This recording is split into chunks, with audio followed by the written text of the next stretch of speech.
এবার রহস্যজনকভাবে নিখোঁজ হলেন এক পুরোহিতের স্ত্রী, তাও আবার সরস্বতী পুজোর দিন।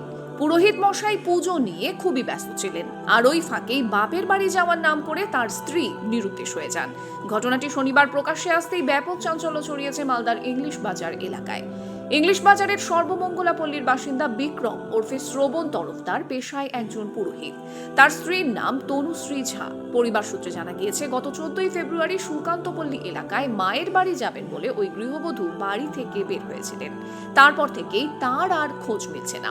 নিখোঁজের সময় তার সঙ্গে ছিল ভোটার কার্ড, আধার কার্ড ও গ্যাসের বই। বিষয়টি নিয়ে ব্যাপক দুশ্চিন্তা এবং আতঙ্কে রয়েছেন নিখোঁজ গৃহবধূর স্বামী এবং পরিবার পরিজনরা। এই বিষয়ে ইংলিশ বাজার থানায় ওই দিন রাতেই নিখোঁজ ডায়েরি করা হয়। পুলিশ জানিয়েছে, নিখোঁজ গৃহবধূর খোঁজে তল্লাশি শুরু হয়েছে।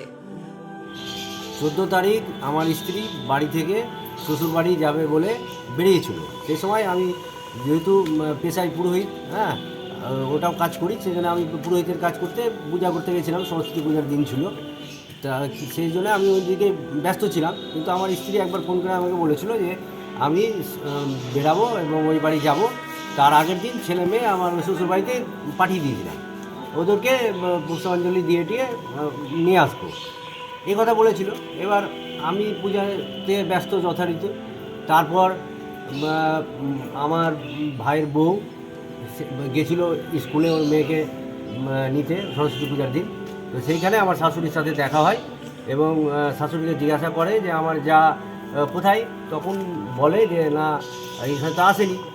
তখন এই নিয়ে খোঁজ খবর হয় এবং খুঁজে পাওয়া যায় না। তারপর আমি বাড়িতে এসে যখন জানতে পারি, তারপরে এদিকে ওদের খুঁজলাম, আত্মীয় স্বজন, পাড়া প্রতিবেশী এবং বিভিন্ন জায়গাতে, কিন্তু এর কোনো খোঁজ পাওয়া গেল না।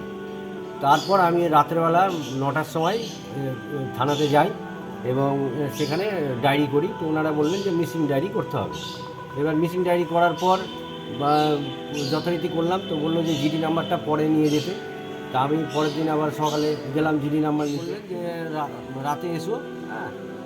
রাতে আবার গেলাম। তো তখন আবার সমস্ত ডকুমেন্ট জিজ্ঞাসা করলেন, সমস্ত কিছু করে বললেন যে আমাদের একটা লিস্ট কলকাতা থেকে আসে, সিজারিয়ান লিস্ট, যাই হোক।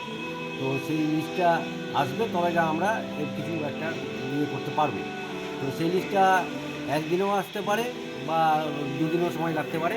তো প্রথম দিন বললো যে পরের দিন আসো। তো পরের দিন গতকাল গেলাম 16 তারিখ রাত্রে, সেই দিনও বললো যে আসেনি লিস্টটা। এবার আবার আজকে আবার রাতে বলেছে যে আসুন, তাহলে কালকে হয়তো দুপুরে চলে আসতে পারে লিস্টটা। তারপরে আমরা সেটা দেখে সাসপেক্ট কে হতে পারে সেভাবে আমরা করে তদন্ত করি। আপনার স্ত্রী যখন যায় তখন সঙ্গে কি কি নিয়ে গিয়েছিল?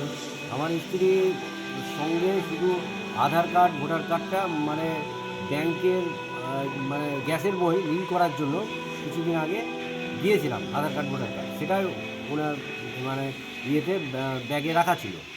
এবার সেই ব্যাগ সময় নিয়ে গেছে। এবার জানতে না অজান্তে সেটা জানি না, ওটা বলতে টাকা পয়সা, সোনা দানা? টাকা পয়সা, সোনা দানা কোনো কিছু নিয়ে যায়নি বাড়িতে। মোবাইলটা সাথে ছিল আর ওইগুলোই ছিল ডকুমেন্ট।